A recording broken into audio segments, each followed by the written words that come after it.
Então, boa tarde, pessoal.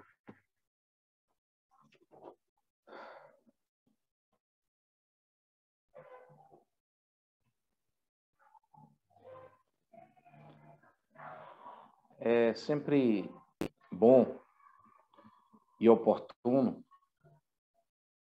que a gente possa exercer a nossa capacidade de ficar um pouco sentado e também ficar um pouco em silêncio.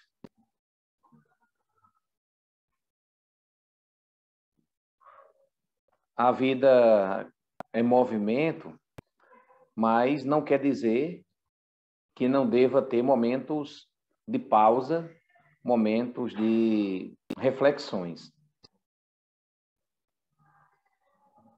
E agora, nesse mês de setembro, nós estamos analisando um pouquinho sobre o que é chamado de os 4 sinais.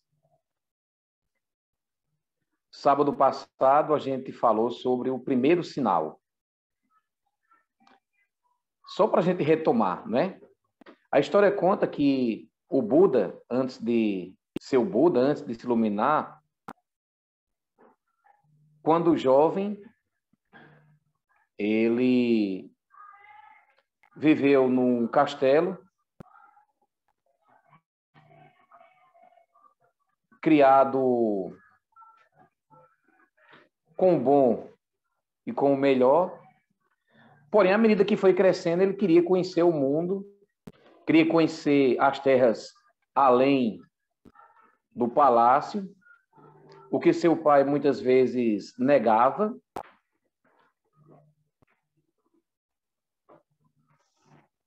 Até que certo dia o pai permitiu, como a gente viu sábado passado, e aí, em uma das saídas, na primeira saída, ele viu um velhinho, que foi o tema que a gente analisou sábado passado. E nessas saídas também, o jovem Siddhartha Gautama, ele também viu uma pessoa doente.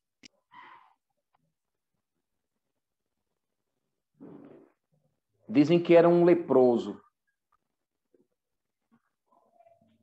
E ninguém queria se aproximar daquela pessoa. A pessoa parecia isolada e triste. Você já se perguntou quantas doenças existem? Hoje eu fiquei com vontade de perguntar a uma professora, colega minha, a gente teve reunião hoje, quase que eu chegava perto da professora de biologia e perguntava: ô Juliana, quantas doenças existem? Aí eu fiquei encabulado, porque eu sou uma pessoa realmente encabulada, como se diz, eu sou uma pessoa tímida, eu disse, não vou fazer essa pergunta. Mas deve existir alguma coisa em torno de 9, 10 mil doenças.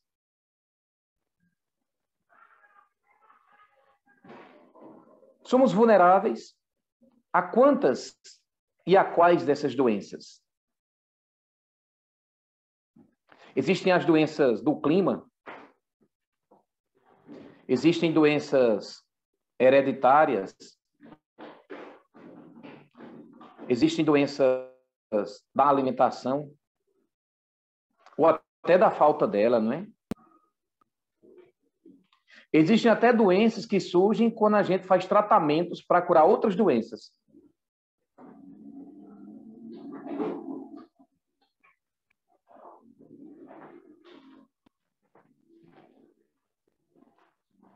Existem doenças que nascemos com elas. E por que será que nós nascemos com certas doenças?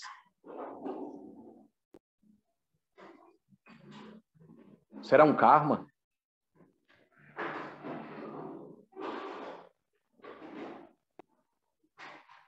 Seja quantas e quais forem as doenças,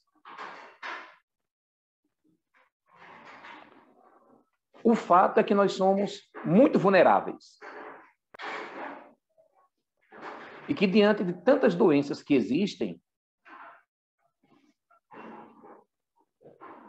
é uma dádiva ter saúde.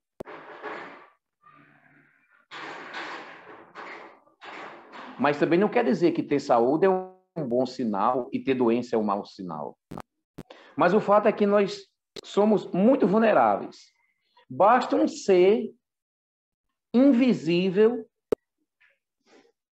que, ao entrar em contato com a gente enfraquece, a gente adoece, é possível até ficar com sequelas de determinadas doenças. A doença diz: você é frágil. A doença diz: nós somos frágeis. Você não é tão imbatível quanto possa pensar. A doença diz assim: saiba como se relacionar comigo. Senão você piora. Se você não souber se relacionar comigo, você prejudica até os outros.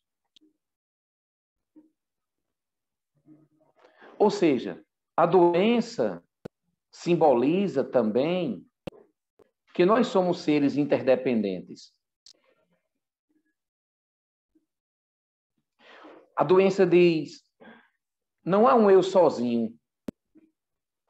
Como diz Thich Nhat Hanh, nós intersomos, nós respiramos o mesmo ar, por exemplo. Bebemos a mesma água. Então a doença diz assim: seja moderado, seja moderada. Tenha paciência, que vai passar.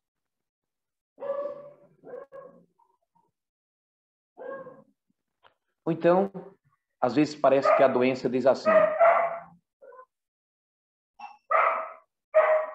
saiba como conviver comigo. Você já pensou em ter uma doença como a sua companheira de vida? Como será, hein?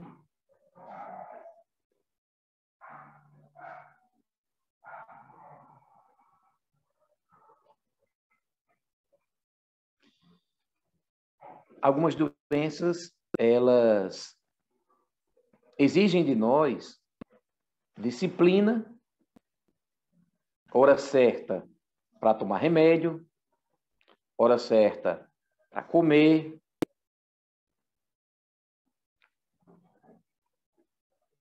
Ela até dificulta ou até impede que a gente faça certas coisas.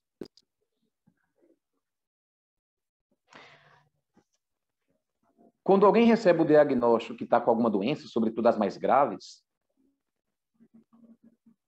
a primeira coisa que a pessoa faz é encarar a doença como uma inimiga, como um karma, como um castigo.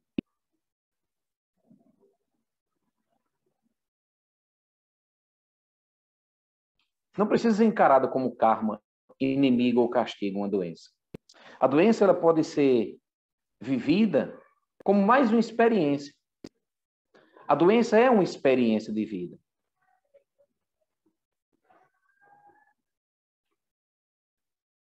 Aliás, falar em doença nesse tempo que a gente está vivendo de pandemia até é interessante, porque tem pessoas falando tanta bobagem por aí, dizendo logo que a Covid-19, esse momento que a gente passa, é um castigo dos céus, é um castigo divino. Exatamente, Rita San. A gente precisa ter a doença não como uma inimiga, um castigo, um karma, mas como uma experiência de vida, sabendo conviver com ela. E é interessante porque a gente poderia se perguntar: o que é que me faz encarar uma doença como uma inimiga, como um karma ou como um castigo? O que é que me faz ter essa percepção?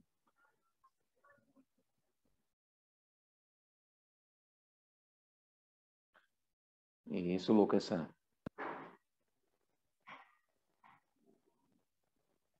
Será que você se sente melhor quando encara a doença assim, como um castigo, um karma ou inimiga? Será que você não tem uma relação com a doença como sendo uma autopunição?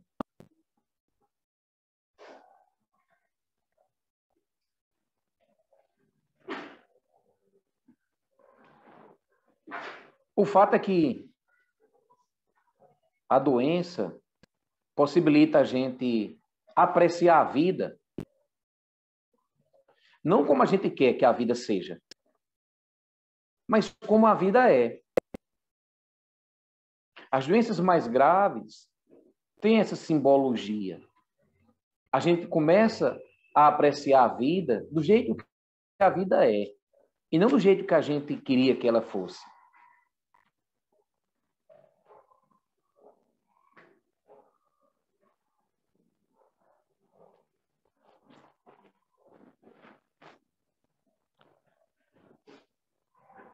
O meu primeiro professor, o monge Iko Sensei, ele sempre dizia uma coisa que eu carrego comigo até hoje, entre as várias coisas que eu carrego.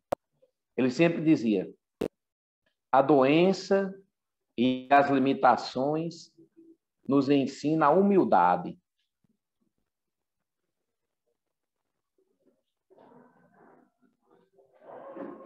É importante, pessoal, que a gente possa entender que nem sempre as coisas boas da vida são bênçãos.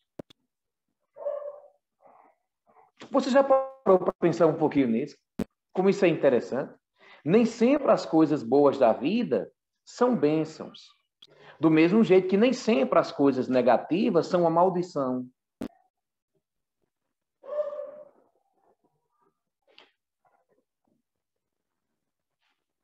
Ou seja, a doença pode ser até uma bênção, porque de repente ela dificulta ou até impede que eu saia aprontando coisas por aí, sei lá. De repente a doença coloca um freio em mim. Então nem a doença é de toda ruim e nem a saúde é de toda boa. Depende de como a gente recebe e como a gente encara.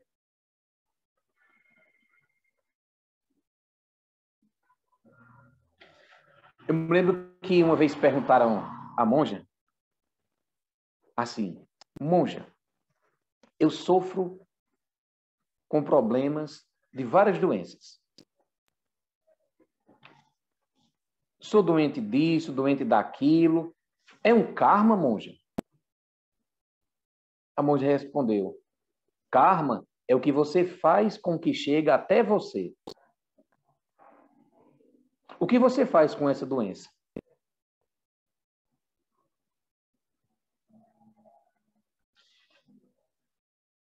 Então, o fato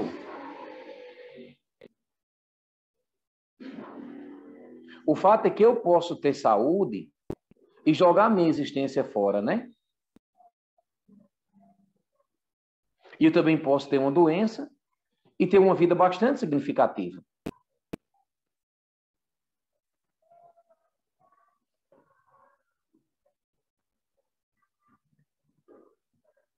Eu tenho uma aluna, no primeiro ano do ensino médio, chamada Laísa Poliana. Ela é cadeirante. A presença dela, o olhar dela, ilumina o ambiente. A fala dela acalma o ambiente. Ela participa de congressos, de eventos, para que as pessoas com dificuldade de locomoção sejam inseridas na sociedade. Então, a gente precisa pensar, perceber que eu posso ter saúde e jogar minha existência fora. Aliás, acontece um bocado, né? Do mesmo jeito que eu posso ter uma doença e ter uma vida significativa.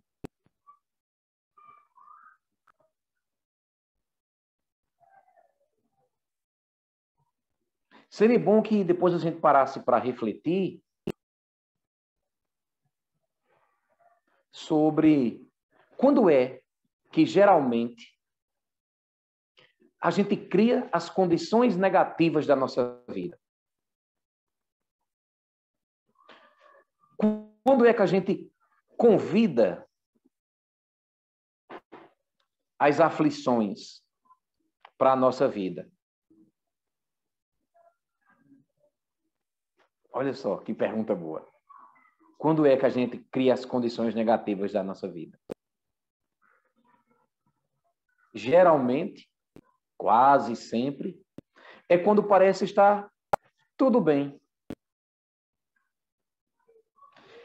Rapaz, parece que quando está tudo bem, nossa Senhora, quando parece que está tudo bem, parece que a gente não sabe ao certo o que fazer quando está tudo bem.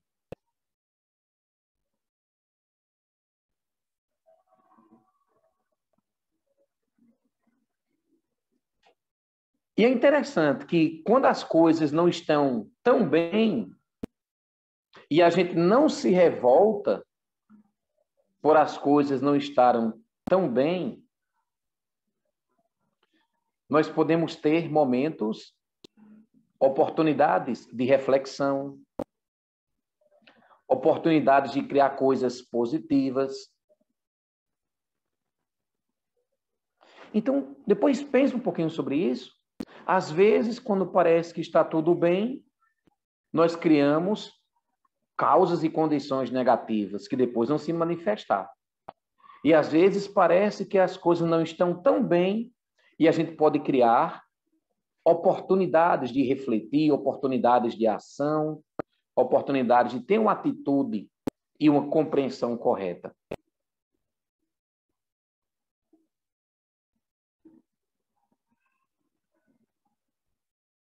É mentira que ter saúde é o bastante. É importantíssimo ter saúde, lógico.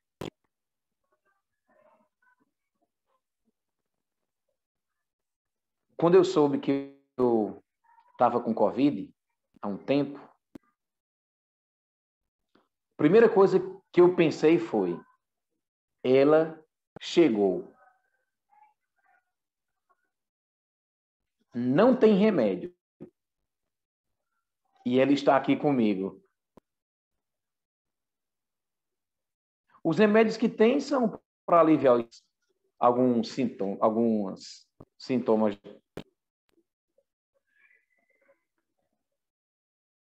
Quando eu fui à médica, ela disse: vamos esperar a doença evoluir. Hã? Como assim vamos esperar a doença evoluir? Não! E era uma febre que não passava. Nossa, como a doença também é importante, pessoal. Se a gente tiver olhos, observação, a gente percebe que a doença também é importante, assim como a saúde também é. Eu me lembro que era uma febre, e egoisticamente eu comecei a pensar: por que comigo? Eu me dedico tanto às pessoas, ao trabalho, à prática.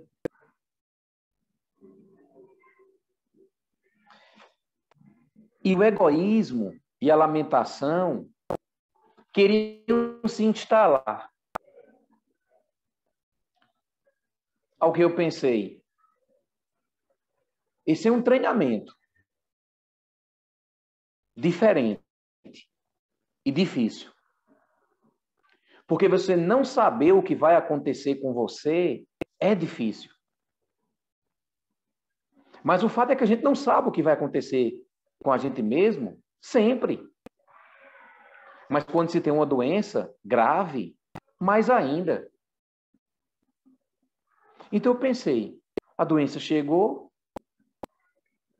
pode ser que ela evolua, a doença tem o tempo dela,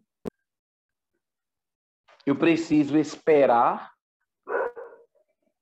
Já temos aí a prática e oportunidade de desenvolver a paciência. E eu também tenho minha imunidade.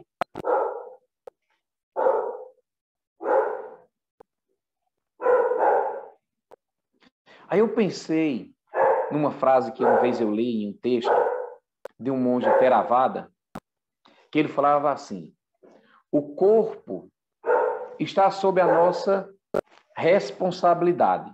O corpo está sob a nossa responsabilidade. E esse corpo pertence à natureza. Agora, os pensamentos, as ações, as emoções que eu tenho são de minha inteira responsabilidade. Então, quando a gente é acometido por alguma doença, sobretudo as mais graves, é muito visível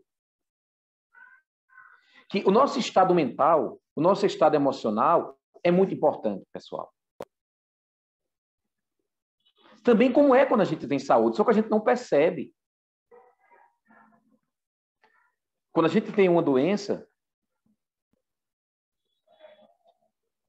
e a gente começa a observar com um pouco mais de profundidade, a gente começa a perceber quanto é importante a nossa interdependência. A boa vontade das pessoas faz diferença. Ou a má vontade das pessoas também faz diferença. A situação do país também faz diferença. Veja, os especialistas dizem que se essa doença aqui no Brasil tivesse sido levada realmente a sério, a gente poderia ter poupado mais da metade das pessoas.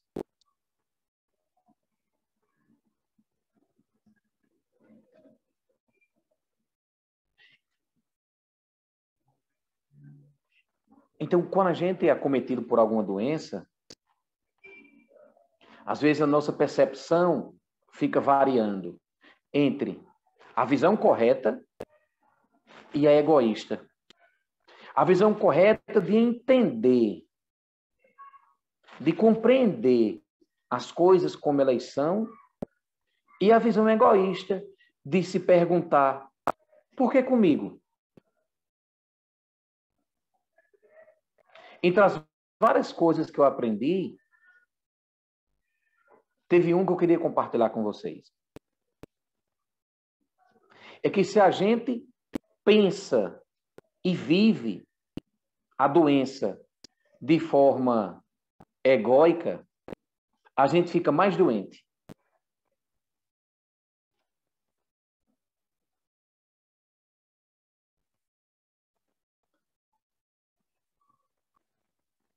A monja tem um ensinamento que eu acho muito interessante, quando ela diz: a tendência do praticante espiritual é se achar melhor. A tendência do praticante espiritual é se achar diferente. É se achar imune. Mas é tudo ego.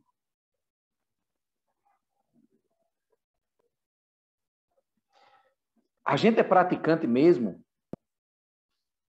quando a gente começa a se relacionar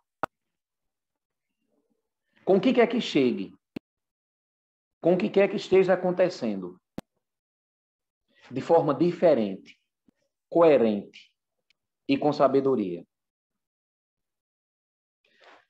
Parece que a doença é uma sombra, é a sombra de um chicote, dizendo: quanto tempo você ainda tem? Perceba o quanto você é frágil? Você vai passar a vida dormindo? Pessoal, o nosso tempo de vida só diminui. Nunca aumenta. Só diminui. Por isso que, insistentemente, o Zen lhe puxa não para o passado, não para o futuro, mas para o aqui e para o agora. Passado e futuro se encontram exatamente aqui. As rédeas estão no aqui e no agora. Não deixe que a sombra do chicote bata violentamente. Não durma. Desperte. Acorde. A doença tem essa simbologia.